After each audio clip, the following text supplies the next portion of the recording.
Selamat pagi jemaat yang dikasihi Tuhan, Shalom. Hari ini saya akan menyampaikan firman dengan judul Hidup Menurut Maunya Tuhan. Bapak, Ibu, dan Saudara yang dikasihi oleh Kristus, di dalam kehidupan ini kita tentu memiliki banyak keinginan. Dan kita ingin agar kerinduan kita itu dikabulkan oleh Tuhan. Kita ingin penyakit kita disembuhkan. Kita mungkin ingin wabah COVID ini segera berlalu dari seluruh bumi. Kita mau ekonomi kita mengalami perbaikan dan banyak keinginan yang lain. Tapi tahukah saudara bahwa sebetulnya kita ini bukan pusat alam semesta. Sehingga semua kemauan kita harus dituruti oleh Tuhan. Kristuslah pusat alam semesta. Sehingga keinginan Tuhan yang sebetulnya kita harus pahami dan harus terlaksana di dalam kehidupan kita. Nah, pagi ini saya ingin mengajak untuk kita melihat apa yang merupakan keinginan Tuhan dalam kehidupan ini. Supaya akhirnya kita bisa hidup menurut maunya Tuhan. Yang pertama kita akan lihat dalam 2 Raja-Raja 5 ayat 1-5 yang berbunyi demikian. 2 Raja-Raja 5 ayat 1 sampai ayat yang kelima. Naaman panglima Raja Aram adalah seorang terpandang di hadapan tuannya dan sangat disayangi. Sebab oleh dia Tuhan telah memberikan kemenangan kepada orang Aram. Tetapi orang itu seorang pahlawan tentara sakit kusta. Orang Aram pernah keluar bergerombol dan membawa tertawan seorang anak perempuan dari negeri Israel. Ia menjadi pelayan pada istri Naaman. Berkatalah gadis itu kepada nyonyanya, sekiranya tuanku menghadap nabi yang di Samaria itu, maka tentulah nabi itu akan menyembuhkan dia dari penyakitnya. Lalu pergilah Naaman memberitahukan kepada tuannya, katanya, begini-beginilah dikatakan oleh gadis yang dari negeri Israel itu. Maka jawab Raja Aram, baik, pergilah dan aku akan mengirim surat kepada Raja Israel. Lalu pergilah Naaman dan membawa sebagai persembahan 10 talenta perak dan 6.000 shikal emas dan 10 potong pakaian. Saudara, yang pertama kita harus tahu bahwa Tuhan ingin agar kita menjadi pewarta kabar baik. Ayat tadi bicara tentang seorang panglima perang tentara Aram yang bernama Naaman. Luarnya hebat, ditakuti oleh lawan, disegani oleh kawan. Karena dia selalu memperoleh kemenangan di dalam peperangan. Tapi tanpa banyak orang tahu, di dalam hidupnya ternyata dia punya masalah. Karena dia punya penyakit yang tidak tersembuhkan, yaitu penyakit kusta. Ini merupakan gambaran bahwa orang tampaknya luarnya enak. Oh, dia mah kaya, mobilnya bagus, rumahnya juga gede. Keluarganya kelihatannya harmonis. Tapi orang tidak tahu apa yang ada di dalam hati orang tersebut. Setiap orang pasti punya pergumulan atau masalahnya sendiri-sendiri. Dan kadang kita tidak bisa ceritakan kepada orang lain. Dan untuk memecahkan masalah itu, kita semua perlu pertolongan Tuhan. Naaman perlu Tuhan. Dan bersyukur karena ada seorang budak Ibrani yang bekerja sebagai hamba daripada istrinya Naaman. Dia ngomong begini, kalau saja tuanku pergi ke Israel ketemu nabi namanya Elisa. Nabi itu nabi yang diurapi Tuhan. Pasti dia akan bisa menyembuhkan penyakit ini. Saudara, berita ini membawa kabar baik, pengharapan. Sehingga ada kerinduan untuk Naaman bisa pergi ke Israel dan mengalami kesembuhan. Lalu Naaman cerita minta izin kepada Raja Aram. Raja Aram juga mempersilahkannya. Bayangkan, yang penting itu bukan siapa yang menyampaikan berita tersebut. Kan cuma seorang budak. Apa sih artinya? Tapi panglima dengar, raja dengar dan mengikuti saran daripada budak ini. Yang penting bukan siapa yang menyampaikan berita itu, tapi hebatnya berita itu. Dan inilah juga berita Injil yang kita harus bawa kepada orang-orang yang ada di sekitar kita. Kita harus menjadi pembawa kabar baik. Bukan suka ngomongin orang, bukan bicara soal hal-hal yang negatif, keluhan. tapi beritakan kabar baik. Apalagi pada masa pandemi ini, banyak orang takut mati, banyak orang takut sakit. Dan bukankah kita bisa memberitakan kabar pengharapan? Siapa yang percaya kepada Yesus, bahkan kalaupun dia mati karena alasan apapun, ada sorga yang tersedia untuk kita sekalian.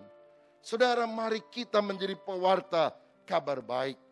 Saya membaca sebuah survei, ada orang yang pergi ke gereja karena mendengar khotbah pendeta yang bagus, itu hanya 4%. Orang yang pergi ke gereja karena program gerejanya bagus, itu hanya 5%. Tetapi 85% orang yang akhirnya datang ke gereja, ketika ditanya, kenapa kamu datang ke gereja dan bahkan akhirnya percaya kepada Yesus? Jawabannya mereka bilang, karena saya diajak teman. Rupanya penginjilan yang paling bagus itu bukan KKR di lapangan-lapangan. Tetapi ketika kita mulai bicara kepada teman-teman kita, kepada keluarga kita tentang siapa Yesus dan mengajak mereka untuk mendengar Injil Tuhan Yesus Kristus. Saya percaya sampai hari ini Injil berkuasa untuk menyelamatkan dan bahkan mengubahkan kehidupan manusia. Sekian tahun yang lampau saya dan istri pergi ke Samosir, saudara. Yaitu pulau di tengah Danau Toba. Ada retreat, kami diundang ke sana. Kalau nggak salah Ibu Litan juga pernah ikut bersama kami. Nah, jadi retreat beberapa hari saya melayani sesi-sesi yang ada. Pada satu siang setelah selesai sesi itu, baru malamnya ada session lagi. Maka saya kemudian pergi menyewa semacam kapal kecil untuk mengitari Danau Toba. Danau itu besar, saudara. Jadi bisa ada beberapa tempat perberhentian. Lalu kemudian kami mendarat di sebuah daerah yang ada banyak batu-batu besar di sana. Lalu saya tertarik karena ada satu batu paling besar di tengah dan bentuknya atasnya datar. Jadi saya tanya kepada orang lokal yang merupakan pemandu wisata rupanya. Dan saya tanya, Pak ini buat apa? Dia bilang begini, dulu Raja-Raja Batak suka bermusyawarah di sini. Dia tunjukkan batu-batu tempat mereka duduk. Lalu di tengah ini yang datar adalah kalau ada orang jahat maka dihakimi. Dan akhirnya kalau diputuskan bersalah misalnya hukuman mati, maka dia diikat, diletakkan di batu besar itu, lalu kemudian badannya mulai digores dengan pisau. Dan akhirnya mati dibunuh. Lalu kemudian darahnya ditampung, darahnya itu dibagi-bagi, dagingnya dicincang, dimakan.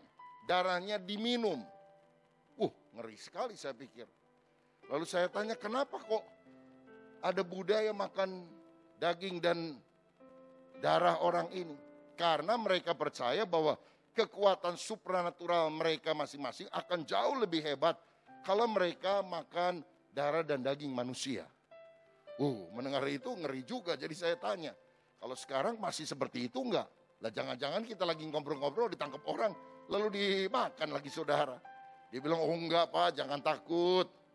Lalu saya tanya, kenapa hal ini berhenti? Apakah dilarang pemerintah Belanda pada waktu itu? Bukan. Tetapi ada seorang dari Jerman namanya Nommensen. Pernah datang ke Tanah Batak. Dan dia memberitakan Injil Yesus Kristus. Sehingga banyak orang-orang akhirnya bertobat menerima Yesus Kristus. Dan sejak itu kebiasaan untuk makan orang tidak pernah dilakukan lagi.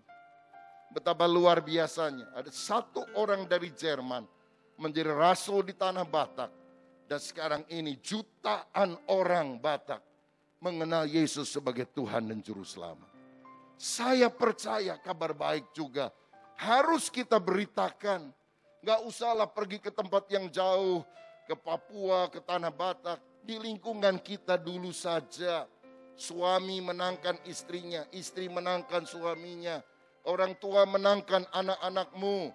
Ceritakan Injil kepada adik kakakmu, kepada orang-orang yang ada di dalam pergaulan saudara. Karena inilah kehendak Tuhan. Tuhan mau kita menjadi pewarta kabar baik. Apakah orangnya bertobat atau tidak, itu urusan Tuhan. Paulus bilang, aku menanam, Apolos yang menyiram. Tapi siapa yang memberi pertumbuhan? Tuhan sendiri. Jangan pernah berhenti memberitakan kabar baik.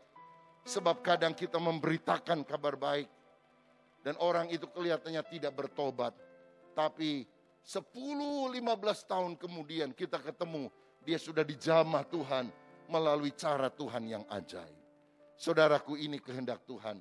Jadilah pewarta kabar baik. Yang kedua, apa keinginan Tuhan dalam hidup kita? Dia ingin agar kita memiliki sikap yang tepat untuk menerima berkat. 2 Raja-Raja 5 ayat 9-14 berkata demikian. Kemudian datanglah Naaman dengan kudanya dan keretanya lalu berhenti di depan pintu rumah Elisa. Elisa menyuruh seorang suruhan kepadanya mengatakan, pergilah mandi 7 kali dalam sungai Yordan, maka tubuhmu akan pulih kembali sehingga engkau menjadi tahir. Tetapi pergilah Naaman dengan gusar sambil berkata, aku sangka setidak-tidaknya ia datang keluar dan berdiri memanggil nama Tuhan Allahnya lalu menggerak-gerakkan tangannya di atas tempat penyakit itu dan dengan demikian menyembuhkan penyakit kustaku. Bukankah Abana dan Parpar sungai-sungai Damsyik lebih baik daripada segala sungai Israel? Bukankah aku dapat mandi di sana dan menjadi tahir? Kemudian berpalinglah ia dan pergi dengan panas hati. Tetapi pegawai-pegawainya datang mendekat serta berkata kepadanya, Bapa, seandainya Nabi itu menyuruh perkara yang sukar kepadamu, bukankah Bapa akan melakukannya? Apalagi sekarang ia hanya berkata kepadamu, mandilah dan engkau menjadi tahir. Maka turunlah ia membenamkan dirinya 7 kali dalam sungai Yordan sesuai dengan perkataan abdi Allah itu. Lalu pulihlah tubuhnya kembali seperti seorang anak dan dia menjadi tahir. Yang kedua, kita melihat kehendak Tuhan adalah agar kita memiliki sikap yang tepat untuk menerima berkat. Kisah tadi berkata bahwa Naaman pergi ke Israel dan kemudian berhenti tepat di depan rumah dari Nabi Elisa. Ternyata Elisa nggak mau keluar, saudara. Yang dia suruh keluar adalah seorang bujangnya dan berkata, Pak Naaman, kalau kamu mau sembuh, pergi aja ke sungai Yordan, nyelam 7 kali. Kamu bangun lagi setelah kali ke-7, maka kamu akan sehat. Masuk lagi nih pegawainya. Marah ini Naaman, saudara-saudara. Kenapa? Dia bilang, mestinya nabinya keluar dong. Saudara, jadi Naaman tiba, hanya utusan Elisa yang menemui. Apakah Elisa itu tidak sopan? Kan ini tamu, bukan cuma dari luar kota loh saudara, dari luar negeri. Apalagi tamu ini jenderal, masa enggak disambut dengan baik? Dikasih makan kek, kasih minum, kopi. Apakah Nabi ini orang yang tidak punya tata krama dan etika? Tidak demikian, dia tentu seorang yang sopan. Tetapi Tuhan memakai Nabi Elisa untuk menguji Naaman. Sebab sebelum kita mengalami mujizat, berkat, mesti ada ujian iman di mana kita harus lulus mengatasi semuanya itu. Ujian yang pertama di sini yang kita harus lihat adalah ujian kerendahan hati. Naaman marah karena dia tidak dijumpai langsung oleh Nabi Elisa. Dan dia bilang mestinya dia datang keluar gerak-gerakan tangan kek. Atau apa kek. Saudara, ini orang udah butuh Tuhan masih coba ngatur-ngatur. Memang hatinya belum ditekuk nih. Oh kuduna tekio. Dia kan pasien, saudara, dia harus ikuti petunjuk apa saja dari dokter di atas segala dokter. Saya yakin Tuhan ingin agar kita menjadi orang yang rendah hati terlebih dahulu. Karena orang yang sombong tidak akan terima berkat. Di ayat tadi dia berkata, bukankah di tempat saya sungai Abana dan Parpar lebih bagus dari sungai-sungai yang ada di Israel? Oh, dia lebih bangga negaranya daripada Israel. Ngapain saya mandi di sungai Yordan? Nyelam aja di negara saya. Masalahnya kan Tuhan suruh nyelemnya di sungai Yordan, bukan di sungai-sungai yang lain, saudara. Waduh, itu sungai Yordan kotor. Ya, banyak sampahnya. Kadang-kadang ada pisang goreng lewat lagi. Waduh, ngapain saya mandi di sana? Tapi lagi dia menghina-hina itu. Untung dia punya anak buahnya yang bilang, udahlah Bapak, apa susahnya sih cuma nyelam 7 kali. Kalau disuruh yang lebih berat juga kan mau juga toh misalnya. Oke, kamu mau sembuh dari kusta, caranya adalah sikat itu giginya singa 7 kali. Kan lebih repot saudara. Ya udah nyelam aja apa susahnya. Saudara akhirnya Naaman mau. Saya mau bilang kita ini perlu belajar memiliki teman-teman pergaulan yang punya sikap baik. Yang meredakan ketegangan. Jangan suka ngompor-ngompori. Tapi justru kalau ada orang yang menjelek-jelekan saudara, maka dia memberikan nasihat, udahlah doa saja, serahkan sama Tuhan. Jangan kelilingi saudara dengan orang-orang yang justru akan menjerumuskan saudara. Suami kamu nyeleweng sama orang lain. Ulah eleh, ngorak kene, nggak suwe. Maneh gitu, aduh saudara ini ngompor-ngompori ini nggak betul. Tapi kalau orang yang betul teman sejati bilang, kamu banyak doa, berserah sama Tuhan. Percaya Tuhan akan buka jalan. Dan saudara bersyukur karena Naaman punya orang-orang semacam itu. Sehingga akhirnya dia taat. Nah jadi yang pertama kita lihat adalah ujian kerendahan hati. Tuhan mau kita jadi orang tidak sombong tapi sungguh-sungguh merendahkan diri di hadapan Tuhan. Karena air selalu jatuh dari atas ke bawah.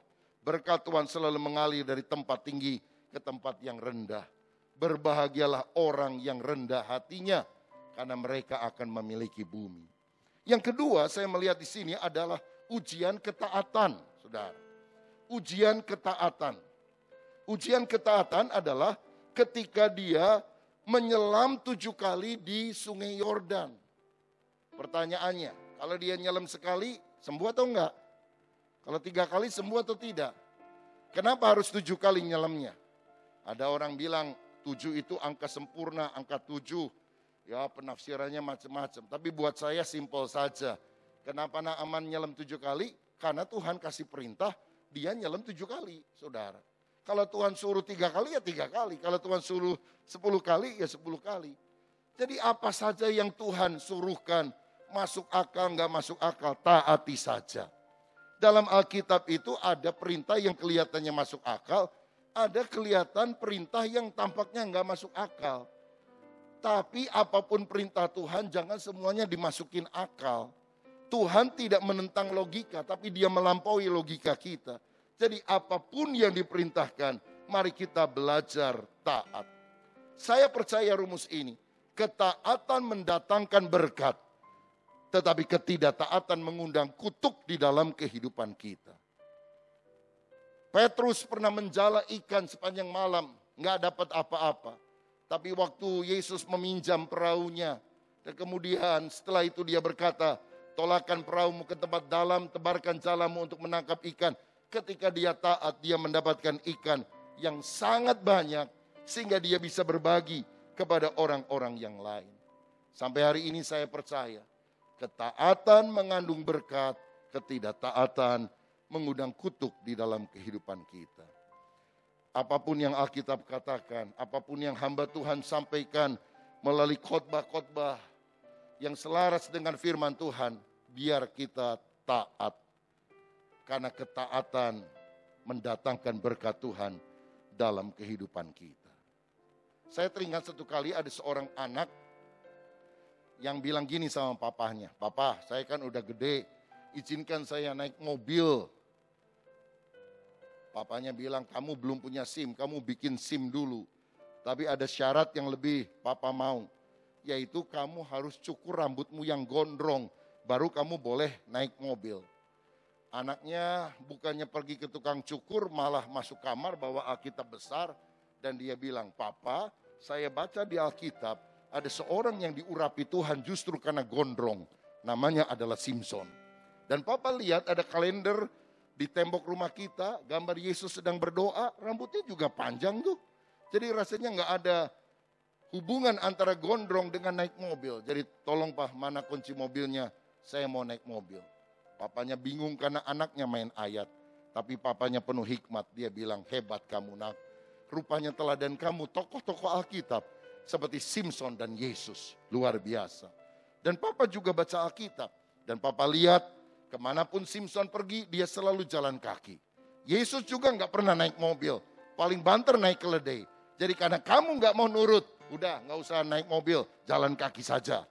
Anaknya tidak terima berkat karena apa? Tidak taat. Tapi kalau hari ini firman Tuhan datang dalam hidup saudara, jadilah pewarta kabar baik. Ya Tuhan, aku mau taat. Jadilah orang yang rendah hati, tidak sombong, menjaga kata-kata supaya tidak gegabah. Ya Tuhan, aku mau taat kepada perintah-Mu. Saya percaya berkat Tuhan akan dilimpahkan bagi kita sekalian. Berikan tepuk tangan yang paling meriah untuk Tuhan kita. Yang ketiga, saya melihat apa yang Tuhan inginkan dalam kehidupan kita. Tuhan mau kita menjadi pewarta kabar baik. Tuhan mau kita memiliki sikap yang tepat untuk menerima berkat. Sikap yang pertama adalah rendah hati, sikap yang kedua adalah ketaatan. Sama seperti Yesus yang taat sampai mati, sehingga Allah mengaruniakan kepadanya nama di atas segala nama, supaya dalam nama Yesus bertekuk setiap lutut dan semua lidah mengaku Yesus adalah Tuhan. Karena ada buah daripada ketaatan, yaitu promosi dari Tuhan. Tetapi yang ketiga, kita harus lihat bahwa Tuhan ingin agar kita mengutamakan perkara rohani lebih daripada materi. 2 Raja-Raja 5 ayat 15 dan 16 berkata, kemudian kembalilah ia dengan seluruh pasukannya kepada abdi Allah itu. Setelah sampai, tampillah ia ke depan Elisa dan berkata, sekarang aku tahu bahwa di seluruh bumi tidak ada Allah kecuali di Israel. Karena itu terimalah kiranya suatu pemberian dari hamba-Mu ini. Tetapi Elisa menjawab, demi Tuhan yang hidup, yang di hadapannya aku menjadi pelayan, sesungguhnya aku tidak akan menerima apa-apa. Dan walaupun Naaman mendesaknya supaya menerima sesuatu, ia tetap menolak. Naaman sudah sembuh, balik lagi nih ke rumah Elisa, mengucapkan terima kasih. Wah, bagus kan saudara? Udah sembuh gak langsung kabur, pulang ke negerinya, kembali mengucapkan terima kasih dan memberikan persembahan yang sangat banyak yang sudah dia bawa dari negaranya. Tapi ternyata Elisa menolak. Tidak, aku tidak mau terima persembahan. Saya mau tanya, sebetulnya boleh nggak terima persembahan setelah Naaman disembuhkan? Kan boleh, kan bukan korupsi sehingga ditangkap KPK. Ini kan rasa syukur, rasa terima kasih kepada Tuhan melalui nabinya. Tapi kenapa Elisa menolak? Rupanya Naaman ini orang yang belum percaya kepada Tuhan kan, baru ngalami mujizat. Waduh, dia sadar. Rupanya Allah Israel, Yahweh, lebih hebat dari semua sesembahan orang Aram. Maka kemudian Naaman ini datang dengan konsep pikiran bahwa semuanya bisa dibeli dengan uang. Karena itu dia datang ke Israel dengan membawa uang dan persembahan yang sangat banyak. Lalu Tuhan bilang, tolak. Karena anugerahku aku berikan cuma-cuma bagi orang yang rendah hati dan taat kepada perintahku. Saudara, inilah yang kita harus lihat. Banyak orang Kristen bahkan ketika melihat ada berkat, sebetulnya itu bukan berkat, itu bisa saja tawaran daripada si iblis. Kalau lihat uang, lihat untung, langsung diterima. Padahal belum tentu itu dari Tuhan. Kalau ada yang bisa main catur di sini, biasanya orang kalau lagi main catur, pihak lawan bisa mengorbankan yang paling kecil nilainya, pion. Dan kalau kita terburu-buru makan, dalam beberapa langkah dia makan benteng kita. Jadi kita ngalami kerugian. Ya dipancing saudara. Setan juga kadang-kadang demikian. Jangan sampai semua uang tampaknya untung dimakan, padahal akhirnya kita akan mengalami kerugian. Kalau saya melihat saudara, di dalam Kejadian pasal 14, Abraham itu pernah mengalahkan para musuh yang menyerang Sodom dan Gomora. Dia membebaskan Lot. Dan Raja Sodom melihat itu berterima kasih kepada Abraham. Lalu dia bilang begini, Anak buahmu itu hebat-hebat, luar biasa. Gimana aku kasih uang yang sangat besar kepadamu, tapi anak buahmu jadi hamba saya. Dalam bahasa Inggris kalimat itu ditulis dengan kata, give me the souls. Berikan jiwa-jiwamu itu kepadaku, aku akan berikan uang sebagai gantinya. Saudara, hati-hati. Raja Sodom melambangkan raja yang jahat, karena akhirnya kota Sodom kan dibinasakan karena dosanya yang begitu berat. Dan Raja Sodom berkata, berikan jiwa-jiwa itu. Kadang-kadang ada tawaran-tawaran yang tampaknya indah, tapi jiwamu akan diambil. Ada orang pergi ke Gunung Kawi ingin mendapatkan pesugihan, bisa kaya, tapi jiwanya dikuasai oleh iblis. Anak-anaknya kemudian mengalami sengsara, kena kutuk dan sebagainya. Karena apa? Setan selalu menawarkan tawaran yang indah, tapi kwitansi yang menyeramkan akan dia sodorkan. Pertama dia kasih madu, tapi yang kedua dia akan kasih racun. Alkitab berkata, apa gunanya seorang memperoleh seluruh harta dunia, tapi jiwanya binasa. Abraham menolak tawaran tersebut karena dia tahu bahwa dia harus hidup takut akan Tuhan. Saudara, hati-hati dengan uang di depan mata, jangan langsung dianggap berkat Tuhan. Uang yang tidak halal jangan dimakan. Barang curian, barang selundupan, walaupun dijual kepada saudara dengan harga murah, jangan diambil. Sebab kalau engkau makan, maka jiwamu akan tercekik. Seperti yang juga dialami oleh Lot. Nah, dalam Kejadian 15 ayat 1, langsung setelah Abraham menolak tawaran daripada Raja Sodom, Allah berkata begini kepada Abraham. Kejadian 15 ayat 1. Kemudian datanglah firman Tuhan kepada Abraham dalam suatu penglihatan. Janganlah takut Abraham, akulah perisaimu, upahmu akan sangat besar. Orang yang berani menolak yang bukan dari Tuhan, Tuhan sendiri sumber segala berkat akan berkata, upahmu akan sangat besar. Saudara, Tuhan mau kita jadi orang yang jujur dan berintegritas. Building godly character, membangun karakter ilahi. Dan orang yang membangun karakter ilahi adalah menolak keuntungan walaupun itu ada di depan mata. Kalau engkau sadar, itu haram, itu tidak berkenan kepada Tuhan. 2 hari lalu ada gubernur ketangkep KPK lagi, saudara. Padahal pernah dapat piagam hadiah sebagai pejabat yang bersih.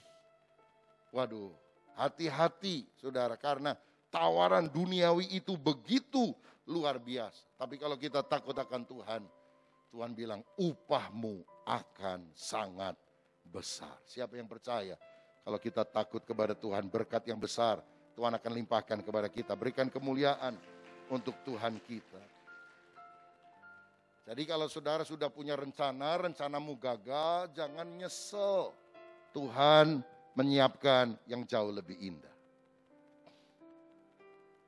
Saudara, pada masa pandemi ini, berapa bulan lalu tiba-tiba saya dengar kabar ada di Bandung di gereja, bagian belakangnya itu saudara, samping belakang, nempel, berdampingan dengan gereja, ada rumah yang mau dijual. Cukup luas, 900 meter persegi lah kira-kira.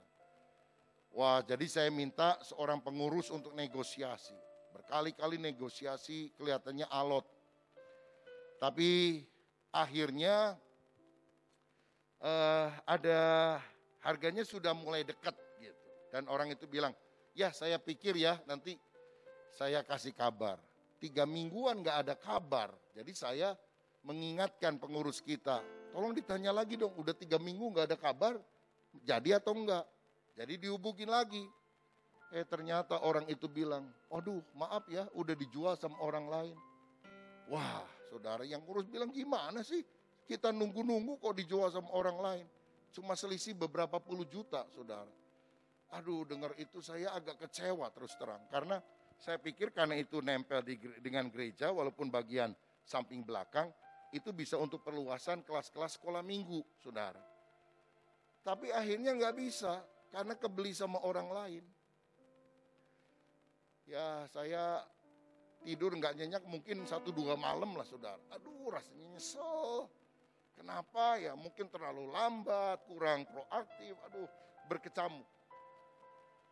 Tapi kira-kira sebulan kemudian ada orang lain kasih tahu saya, Pak itu rumah yang persis nempel di samping depan gereja mau dijual. Saya bilang itu sudah 2-3 kali kita tawar, selalu maju mundur terus. Oh enggak sekarang mas serius. Ah bener enggak, udahlah bapak aja yang majulah, saya mau udah agak segan untuk nawar lagi. Habis kemarin juga kan lepas saudara.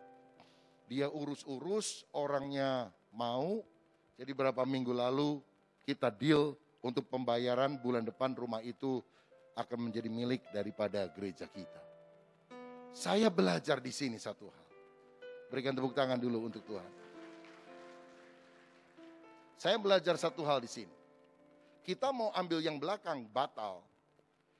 Ternyata Tuhan sudah siapkan yang di depan. Itu di pinggir jalan persis, saudara. Gereja kita yang di Bandung itu kalau dapat tanah itu jadi bentuknya benar-benar kotak, saudara. Karena sekarang agak mengecil di depan. 720 meter persegi. Ya, hampir seperti tanah di belakang gereja kita ini. Nah, jadi setelah itu saya ngerti, oh Tuhan itu kan maha tahu. Kalau kita ambil tanah yang di belakang, lalu tanah di depan dijual, kita udah gak punya duit untuk beli yang di depan, saudara. Karena harganya juga mahal. Jadi Tuhan menggagalkan kita, caranya ada aja, karena Tuhan mau memberikan yang lebih baik. Kalau kita sungguh mengandalkan Tuhan, percayalah Tuhan akan beri yang lebih baik untuk saudara. Apa yang berlalu jangan disesali, Tuhan siapkan yang lebih bagus di depan kita. Kalau kita mengutamakan Tuhan, cari dulu kerajaan Allah dan kebenarannya, yang lain akan ditambahkan kepadamu. Saudara-saudara, jadi Tuhan ingin agar kita mengutamakan perkara rohani lebih daripada materi. Sayangnya, Gehazi itu tidak belajar dari gurunya Elisa. Dia itu orang yang serakah. Karena ketika Naaman akhirnya nggak kasih apa-apa untuk Elisa karena ditolak, yang jengkel itu Gehazi. Aduh, ini bos saya ini suci banget, rohani bener, masa berkat begitu bagus dan banyak ditolak. Mestinya terima aja, kalau dia nggak mau kasih sama saya juga nggak apa-apa kan. Kesel ini Gehazi. Dan Alkitab mencatat saudara pada ayat 22-27 ketika Naaman pergi, dikejar oleh Gehazi. Naaman itu naik kereta kuda. Gehazi itu lari, bisa kekejar. Wih, luar biasa. Ini orang, saudara, punya energi yang begitu hebat. Kalau dia sekarang lomba maraton, juara 1 nih, saudara. Luar biasa, karena apa? Ada spirit yang membuat dia bisa berlari mengejar kereta kuda. Spirit apa? Spirit serakah, saudara. Orang kalau memang serakah, wah, spiritnya untuk kejar duit itu begitu luar biasa. Halal atau haram, dia sikat saja. Lalu Naaman noleh, itu kenapa ada orang kejar-kejar saya? Lalu Naaman bilang, kenapa? Oh maaf tuanku, tadi kan persembahannya ditolak, tiba-tiba baru saja turun 2 mahasiswa, turun 2 nabi dari gunung yang lagi belajar. Mungkin mahasiswa STT Karisma gitu saudara. Dia perlu bantuan ini, karena gak punya duit, mungkin untuk bayar uang sekolah. Jadi gimana tadi persembahan bisa diterima lagi? Oh bisa. Saya kan dari tadi juga mau kasih. Diambil. Diambil saudara-saudara. Disembunyikan di dalam kemahnya. Dia siul-siul senang-senang. Balik lagi ke rumah Elisa. Elisa nggak lihat. Tapi secara spirit Tuhan memberitahu. Hei Gehazi, dari mana kamu? Nggak dari mana-mana, dari tadi juga di sini. Bohong ya kamu. Kamu sudah catut nama saya. Kata Elisa ada 2 nabi turun dari gunung. Aku kan gak pernah ngomong gini. Hati-hati sekarang ini suka banyak orang nyatut nama orang. Cek si Anu. Ya. Cek pendeta. Padahal pendetanya mah gak tahu-tahu. Saudara gak ngomong-ngomong. Hati-hati yang suka nyatut nama orang. Jadi dia bohong.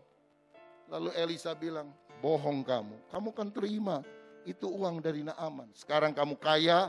Kamu bisa beli ladang, kamu punya budak, kamu bisa beli apa saja. Tapi sebagai bonusnya, kustanya Naaman nempel kepada kamu. Dan kita mencatat Gehazi dan seluruh keluarganya dikutuk dan mengalami kusta. Saudara, mestinya kita belajar hidup takut akan Tuhan seperti Elisa. Elisa itu kerinduannya bukan pada perkara-perkara duniawi, tetapi ingin cari tahu kehendaknya Tuhan, mengutamakan perkara rohani. Apa yang Elisa minta? Dia kan punya guru namanya Elia. Waktu Elia mau naik ke sorga, diikuti terus. Lalu Elia tanya, kamu minta apa? Aku hanya minta pengurapan double porsi. 2 kali lipat dari apa yang engkau alami. Kalau Tuhan pakai engkau luar biasa, aku mau dipakai Tuhan lebih luar biasa. Elia membuat 8 mujizat sepanjang hidupnya. Elisa dikabulkan permintaannya. Dia mengadakan 16 mujizat sepanjang hidupnya. Nah, kalau Gehazi ngikuti keteladanan Elisa, Gehazi mestinya bilang, aku ingin pengurapan double porsi daripadamu. Dia dapat 32 kali mujizat yang dia bisa lakukan karena kuasa Tuhan dalam hidupnya. Sayangnya, jangankan membuat mujizat, akhirnya dia mati karena sakit kusta. Karena apa? Keinginannya adalah memperoleh keuntungan yang besar. Walaupun dia tahu itu melanggar firman Tuhan. Saudara, mari kita belajar jadi orang yang menyukakan hati Tuhan. Apa kehendak Tuhan? Pertama, kita harus menjadi pewarta kabar baik. Yang kedua, kita harus memiliki sikap yang tepat untuk menerima berkat, kerendahan hati dan ketaatan. Dan yang ketiga, mari kita mengutamakan perkara rohani lebih daripada materi. Hari ini, pada masa pandemi COVID, masih banyak orang yang takut pergi ke gereja. Sasapedahan mawani, saudara-saudara, sampai kemana-mana. Ayo kita jujur sama Tuhan. Apa benar sikap kita? Saya mau katakan, Tuhan melihat hari-hari ini. Tuhan sedang menguji hidup kita. Kalau kita mengutamakan Tuhan, jangan sampai roh kita padam. Roh kita harus berkobar-kobar. Yang kita kejar bukan cuma kesehatan fisik, kesehatan jiwa dan roh. Dan itu harus dilakukan di dalam ibadah-ibadah. Kalaupun kita tidak bisa melakukan beragam ibadah, mungkin hanya hari Minggu, yang lain, walaupun itu disiarkan secara online, tetap ikuti. Bukan dengan jiwa penonton, tapi kita sungguh-sungguh mengikuti setiap kegiatan apa yang ada. Misalnya doa melalui Zoom atau apapun. Sebab kalau kita mengejar perkara rohani, berkat kemuliaan Tuhan mengalir dalam hidup kita. Tuhan Yesus memberkati. Amin.